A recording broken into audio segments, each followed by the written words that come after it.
If you have a smart speaker, you have access to the entire world of NPR and St. Louis Public Radio.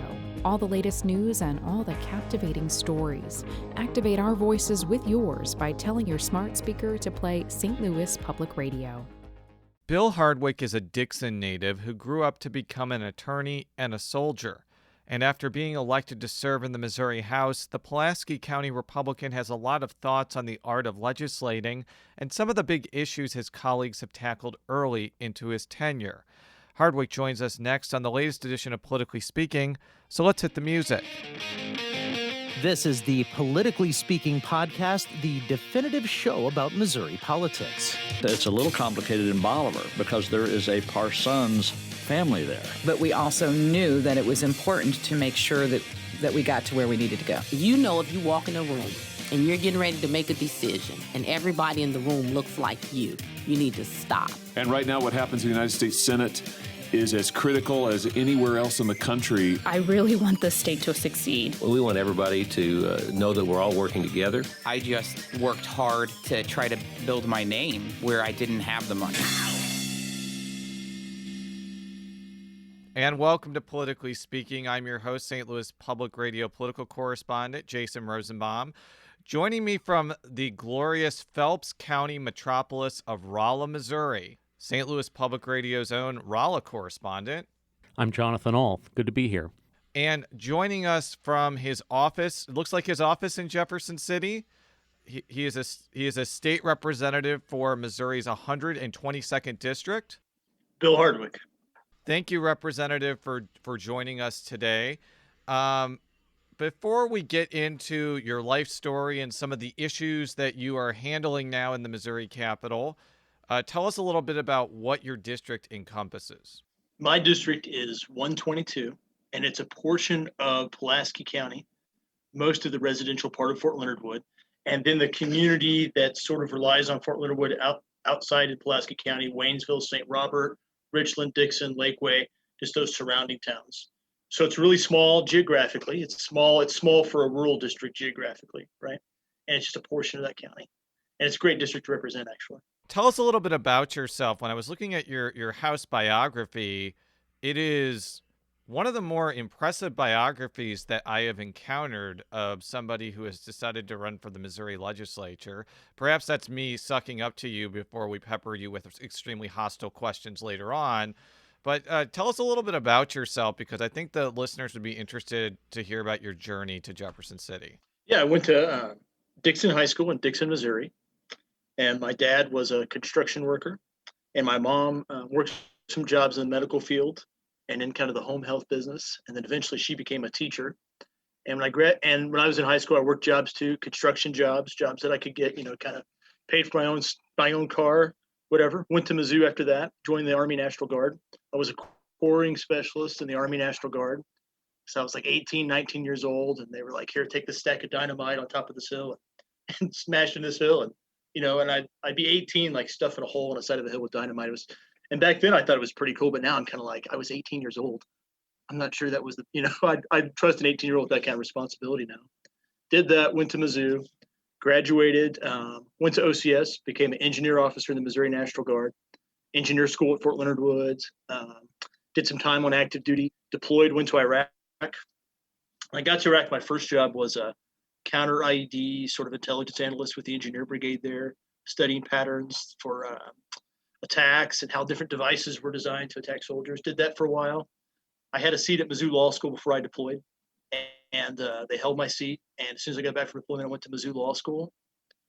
Did that, got my Juris Doctor, great experience. Met some really, each one of these parts of my life, I meet people that I think are my friends my whole life. Made some great friends there. Finished law school. Went back to Pulaski County, was assistant prosecutor for about 3 years until I got a job for the Department of Defense. Did that as a civil attorney, administrative attorney for the Army, appointed as a special assistant U.S. attorney, prosecuted cases there for a couple years, and then went to Command General Staff College. And then you can't run for office and work for the federal government. So I left the federal government, went into private practice, started a little private practice, kind of boutique solo situation there, and ran for state representative. And that's pretty much my adult biography. Representative, your history in the military, do you think that is something that is critical to representing your district or just something that's beneficial? I think it's a big help. Not everyone who's represented Fort Leonard before has served in the Army, and individuals who haven't have done a really fantastic job representing a military district. So I don't think it's a critical criteria, but I think it's useful to be able to speak the language, to kind of know the issues, know the difference between exclusive federal jurisdiction and state jurisdiction, what the Army's role is in our state and how it interacts with our state. I think that's helpful, right? That's beneficial. Being a veteran was certainly helpful in Pulaski County. There's such a high concentration of veterans in my district. So that was a positive. And I think generally military service is a good primer for political service, to understand sort of how bureaucracies are, right? And not get frustrated by the magnitude of all the different interests working, sometimes against each other, sometimes in concert. But to understand that's just kind of the way it is, right? There's all these different groups, and there's this huge, gigantic system, right? And it just kind of operates, and then you have to figure out how to operate in that system. And I think military officers learn that pretty quickly if they're going to be successful, and that's translatable. And then also, I think the military is a people business too.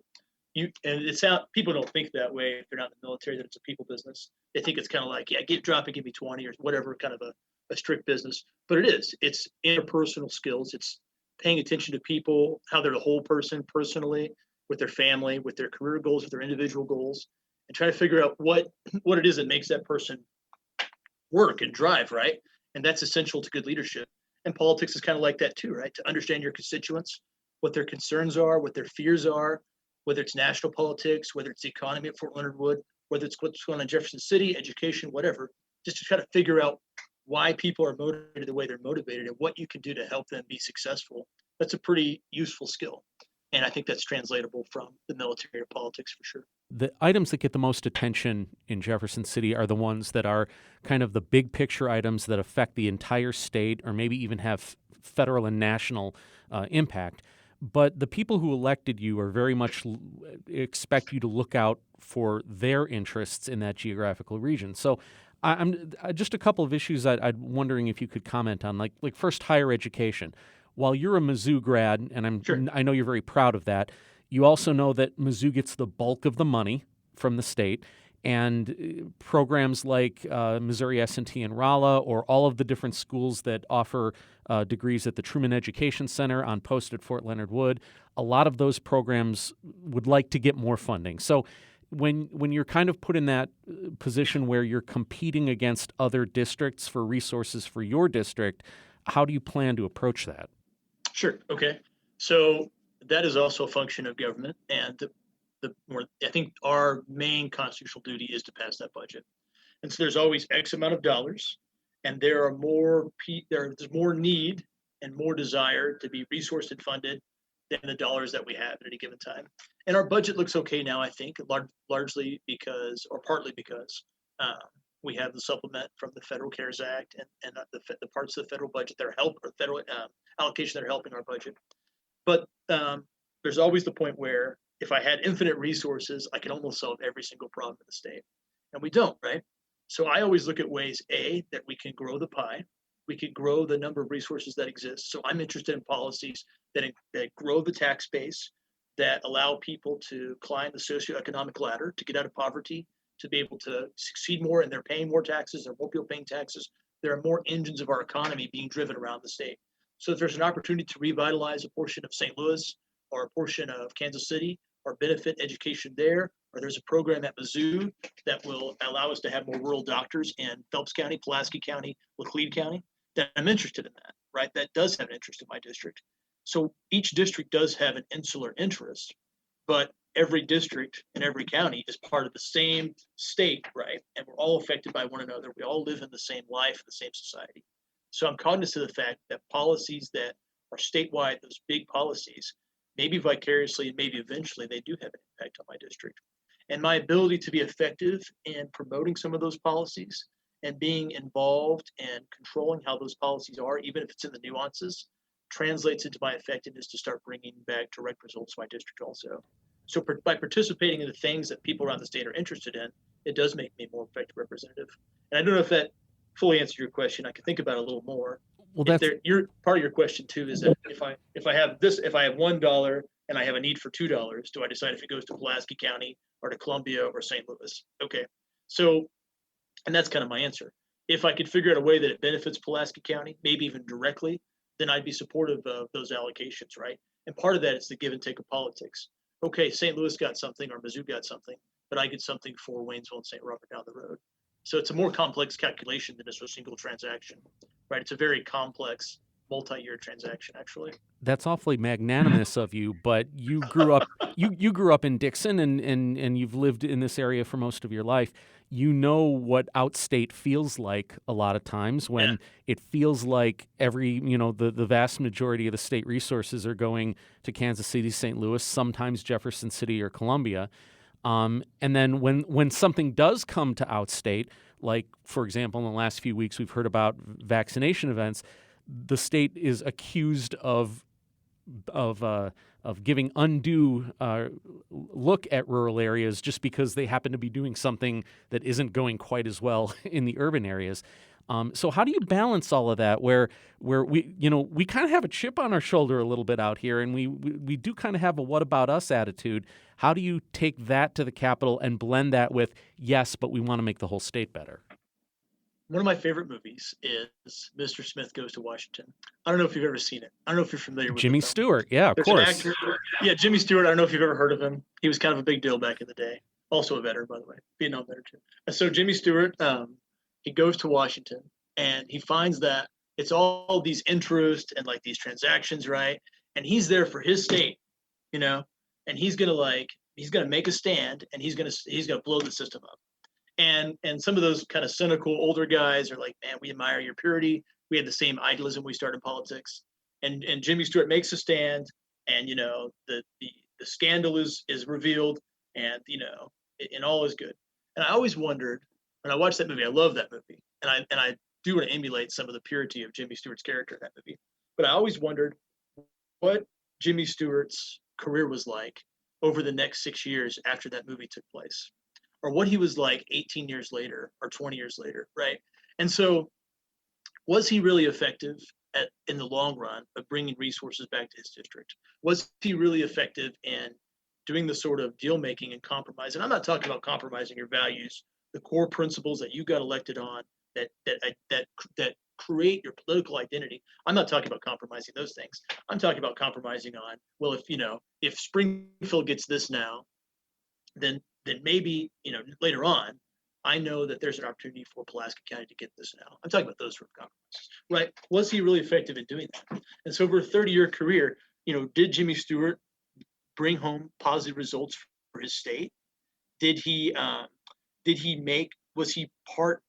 participant in some of the big legislation that made the big difference, right? The huge packages, the relief packages, or did Jimmy Stewart's the character, did that senator just become more marginalized as years went on? I don't know, right? And I don't know, I have no idea. And that's part of what I think about in politics is that if I come in and it's like my way or nothing, right? Pulaski County will get what they need to get. They will get these resources now, and that's all I care about. I don't care about Poplar Bluff. I don't care about whatever county. Then am I really doing a good job for Pulaski County? Probably not, right? I'm probably doing a better job. Probably the best way I could be an effective representative is to make the best relationships with the most people I can, right? And to be a diligent and solid participant in the legislative process, knowing my stuff, knowing what makes a bill better, knowing what makes a bill not good, knowing when compromise is okay and when compromise is not okay, and being involved in the creation of the different coalitions that get formed for each piece of legislation. And the Republican Party is interesting too, right? Because it's not a completely monolithic coalition. On each bill, you can notice a different coalition will form, right? Around different things. And then that coalition will dissolve. And then for a new issue, a brand new coalition will be created, right? And so being able to being able to involve myself in a positive, meaningful way, in a helpful way, in the different alignments of those coalitions for different issues in the Capitol, probably what makes me a much better effective representative for my district over the long haul, right? And so even though in my heart, I kind of feel like Jimmy Stewart, right, that I'm going to that I'm going to make a difference, and I'm here to make a difference for sure, I'm thinking about that if everything's about me and my grandiose moment, well, my political career is not a moment. My political career is however many years, right? 8 years, right? Of doing all these different things. And then instead of just one giant strike at the board, right? It's like a canvas. It's like a mosaic of all the things that I accomplished in politics. And so I can't, and so as a freshman especially, I don't want to get ahead of myself. I don't want to try to, create a great charge. I want to paint a mosaic of positive results over hopefully what is 8 years. And I'm patient about doing that. But the central piece, this foundational piece of doing that is to create very genuine and positive relationships with as many people in this business as I can.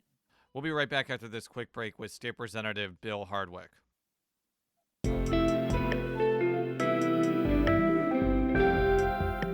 The Gateway brings you the day's news each weekday from around the St. Louis region and the state capitals in Jefferson City. Our schools are accredited.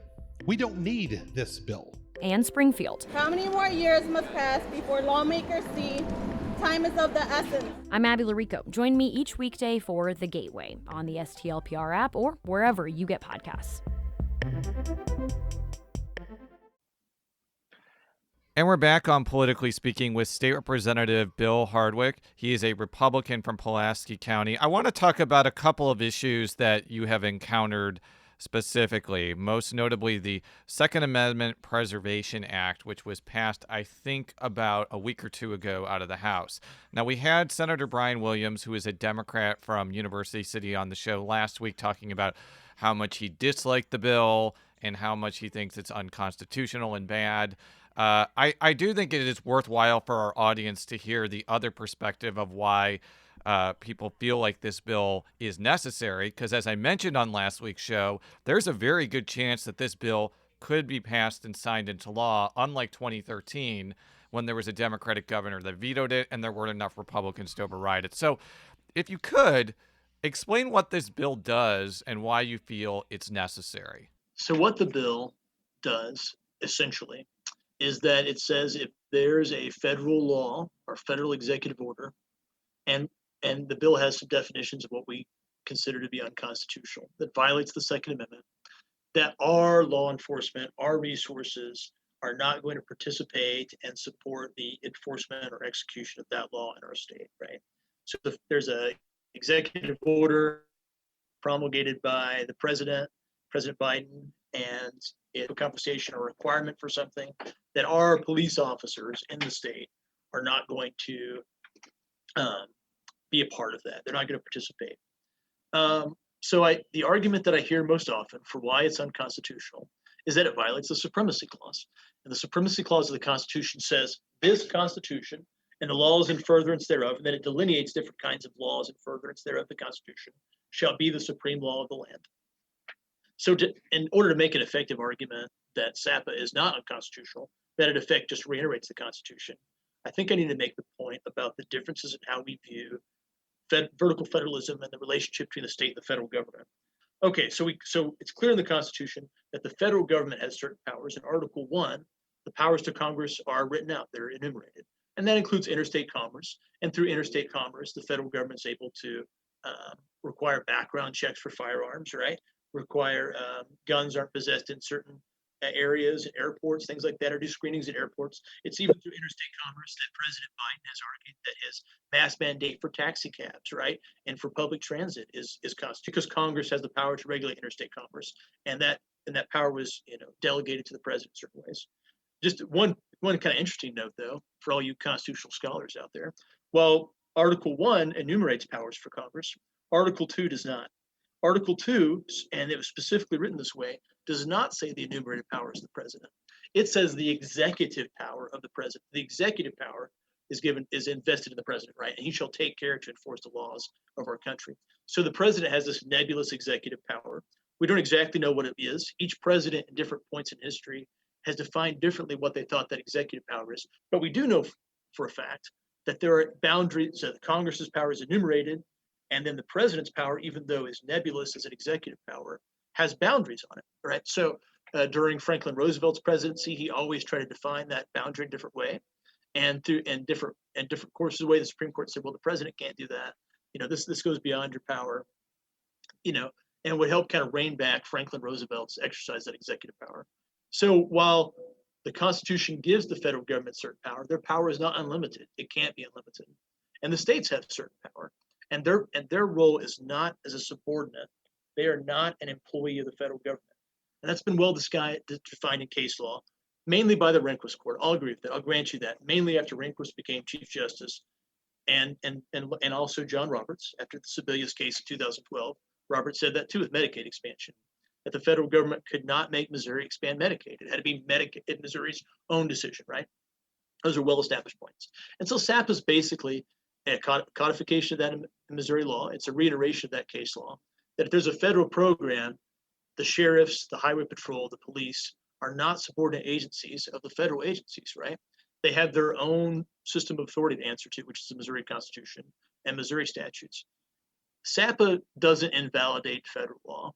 Federal background laws, ATF agents, FBI agents, they still have authority and jurisdiction in Missouri. They just have concurrent jurisdiction, which, back to your point, Jonathan, a phrase that I learned pretty well working as a special assistant U.S. attorney at Fort Leonard Wood, that they just like, a soldier who leaves Fort Leonard Wood, they're always under the authority of the UCMJ, right? The Army always has authority over them, but they're in Missouri. They also have Missouri law under them.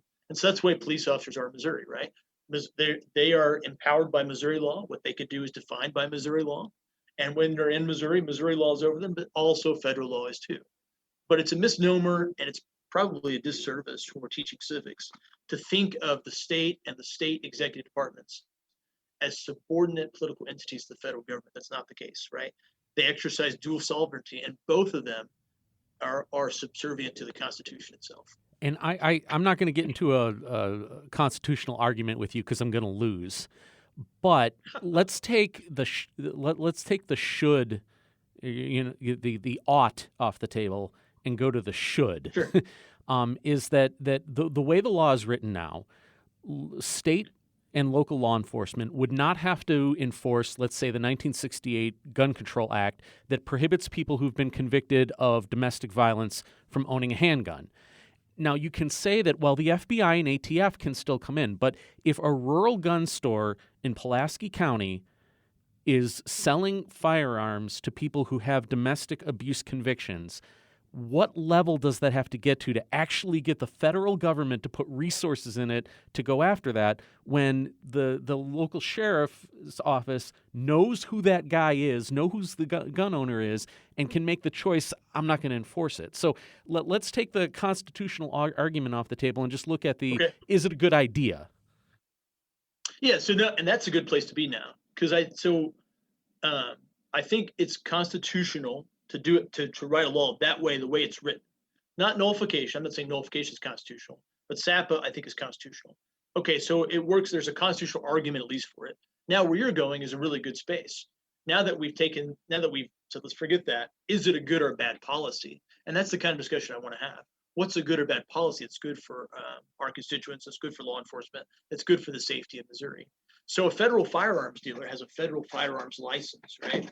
They're federally licensed in order to at Bass Pro Shop or Walmart or Dick's Sporting Goods or wherever. So their ability to sell you that firearm is contingent upon them following those federal rules. And the reason why Congress has the power to regulate that is because, and it's a Scalia opinion actually, it's a Scalia opinion on marijuana, that pretty much all sales of things in the United States affect interstate commerce. So okay, got it. He still has to do the background check. The form still has to be filled out. Are you a felon? Have you been adjudicated mentally incompetent? Do you have a conviction for domestic violence under the Lautenberg Amendment? He still has to do that. That's unchanged. Besides that, that's actually the strictest firearms control, gun control, anti-Second Amendment, whatever term you want to use. That federal firearms dealership background check is probably the strictest part of Missouri law. It's not Missouri law. That occurs in Missouri for firearms. Police officers still don't enforce federal law. So if there's somebody violating the Lautenberg Act, if there is a Missouri analog to domestic violence conviction or felon or adjudication mentally convicted, that police officer does the arrest based on state law. And a prosecutor in Missouri can only bring a charge under violation of state law. So should we have an analog? That's a different question. Should we have a state analog to the federal Lautenberg Act, right, for domestic violence or for ex partes or for victims of abuse? Probably, right? And we do to a large degree, right? We do. So probably, and that's a good discussion to have. Okay, so should these felonies preclude you from having a firearm? Should these felonies that are nonviolent or maybe technical felonies, right? Should somebody have their firearms rights eventually? That's a really good discussion for us to have. But what happens is, so a police officer would arrest somebody based on a state law violation, and this is the way it was before. And maybe there's a federal agency that finds, okay, not only do they violate a state law, but they're in violation of a federal law too. And then that federal agency, maybe that U.S. attorney and that county prosecutor can have a discussion about, do they both want to try to proceed? Maybe does the state government want to turn this over to the feds and let them prosecute? Turnover is a bad word, right? Do they want to just sort of say, we're going to not pursue it, not proceed, and you could pursue it? Because again, and this is the way it was with the prosecution before SAPA, and it will be after SAPA. The state prosecutor can bring any charge under state law that he or she wants to, and the federal prosecutor can bring any charge that he or she wants to, right? And neither of them are precluded, and neither of them have to ask each other permission about if they want to proceed. It was always like that, right? The state prosecutor can always enforce state law. The federal prosecutor can always enforce state law. They just, as a courtesy to each other, may say, or for the interest of finite resources, like you said earlier, may say, well, your federal agency, the FBI, ATF, they have better resources. You guys are better equipped. We're not going to prosecute, but we know you guys are, right? And vice versa can happen. And that happens here. It'll still happen here. Both jurisdictions that act concurrently in the state of Missouri can enforce law based on the substantive criminal law that applies. And I'm sure there will be some discussion about how resources get applied. But what will happen in Missouri, if SAPA is signed into law, that Missouri will not dedicate resources in law enforcement to things that we think violate the Constitution. So it's almost like a truism, right? We're saying we're not going to do anything that's unconstitutional. We think that's fine with the Constitution. What's unconstitutional? Whole different argument we just talked about, right? So I think that's okay. I don't think it actually endangers anybody because there's not a single criminal substantive law that it repeals in Missouri or that it nullifies at the federal level. All the federal substantive criminal law is still in effect in Missouri. It's just if we think in Missouri that there's a order or there's enforcement or an executive order, which is basically how I'm directing people who are enforcing law to do their job as the executive, the chief executive, right? If we think that violates the Constitution, like a impediment to firearms, like a registration, like a confiscation, that our sheriffs, that our police aren't going to be arm in arm with the federal agents who are doing that. And that's probably okay, right? That's probably a good conversation to have too. Clearly, the supporters of this act, they are motivated by the concern/fear that the Biden administration is going to overreach its power and infringe on their Second Amendment rights. Sure. The people who are opposed to this are under the fear that this means that gun laws will be more lax because there could be a county by county, city by city interpretation of what has to be followed and what doesn't. Or that the delay in determining whether they does have to be followed or not will put a firearm in the hands of somebody that's going to do something bad with it. Now, does this really come down to which fear is legitimate and which isn't? So I don't see much changing at the local prosecution level. We already have, X amount, 115, 114 plus one, county prosecutors and a city attorney, and they already are the chief law enforcement decision maker in their jurisdiction, right? If they could bring in the attorney general if they choose to, but only that prosecutor can decide to bring a charge. They're already interpreting which facts apply to substantive criminal law and how they think that their constituents and their communities want to prioritize the enforcement of criminal law. That already happens. And since criminal law is not changing, I don't see the way they're going about doing their business changing. They're going to answer to their voters for the decisions they made, whether or not to bring a charge, right? But there's already a little bit of difference. The Kansas City prosecutor a year or two ago, she said she wasn't going to prosecute marijuana charges, right, or certain situations that if it didn't meet certain criteria. And some people say it's okay, or it's legal for her to do it. Some people say it's not. But the fact remains there's different nuances, right? There was already a nuance so before Missouri got rid of its conceal and carry requirement, so it was a felony to conceal a firearm on or about your person. So if I took a pistol and I put it under my seat and I got pulled over, was it concealed on or about my person? Was that a felony? Well, some police officers and some prosecutors said no. And some said you had to put it on your seat and it wasn't a felony. There was already a fact there that has a little bit of vagueness to it, right? Or excuse me, there was a law that the term of it had a little vagueness to it. And we had different lawyers and different judges interpreting it different ways. That's how the law always happens. The legislature, and no matter how crazy intelligent we are, no matter how smart we are, right, we can't envision every possible factual situation because there are an infinite number of factual permutations that could occur, right? And there's no way for us to envision an infinite number of different nuances or permutations or something. So there has to be some local enforcement by the prosecutor, some local interpretation by our circuit judges, and maybe those things need to be harmonized by our Supreme Court at some point, right? And I'm comfortable with that. I'm comfortable that there are things that there's a law that's passed. It could be a good law, but I don't know all the possible things that could happen, all the facts, patterns that it has to be applied to, right? And I never know that. I can just be confident that the law as written is good and has a positive result, and it reflects the values of Missourians, what they want. And what they want, what I think, at least in my district, and I've talked to a lot of voters in my district, and a lot of the rural conservative reps have too. In my district, I think what a lot of people want is they want to have the conversation at least about in what ways is our state going to either push back on the Biden administration or tell the Biden administration no sometimes, or work with the Biden administration. What does that relationship look like? And we're making a lot of focus on the Second Amendment here, but if you think back to when President Trump was sworn into office 4 years ago, many states had that same conversation. They just had it on different issues that were important to their political coalitions, right? They had the same conversation about what President Trump can do in terms of immigration, in terms of travel enforcement, in terms of whatever, right? Same conversation. How could, and even within the Justice Department, Sally Yates had the same conversation about, well, I think this violates the Constitution this way. How do you do it, right? And maybe it's more pronounced now because of our very vocal media cycle. But I think if we were to look back in every administration, a change from conservative to liberal, Democrat to Republican, you would see some conversation. The state who has a majority coalition of the party that's out of power nationally begins to have a conversation with the federal government about what their powers are. And by the way, not to go back to the constitutional thing, but you got a really good criminal law point, and I just completely ignored it and dismissed it, said it's not an issue. And I went back to what I'm passionate about, was the constitutionality. So I'm sorry about that. But I'll say that other point too. I think that's good too, right? That's what the Constitution envisions. It envisions that a new president comes into power, whether it's President Trump, President Biden, President Obama, President Bush, President Clinton, where we get a lot of this case law from, right? There was a lot of pushback over the Brady bill and over the things that President Clinton did his first 2 years in office. And there's a lot of case law that we're on today about that. But that okay, you have a power.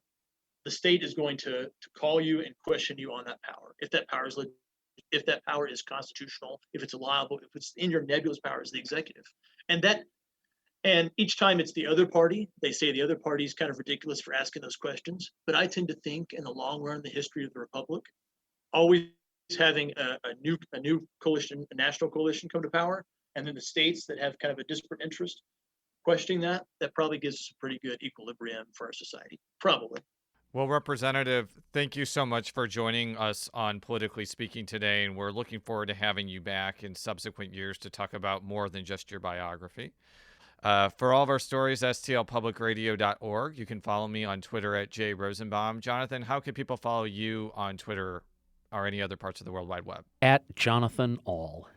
And I don't think you're on Twitter, but are you on any other social media apparatuses, or do you have any way for people to get a hold of you if they want to talk with you about issues or anything like that? Sure. It's easy to find me on Facebook. I'm Bill Hardwick. I think I'm the only Bill Hardwick representative on Facebook.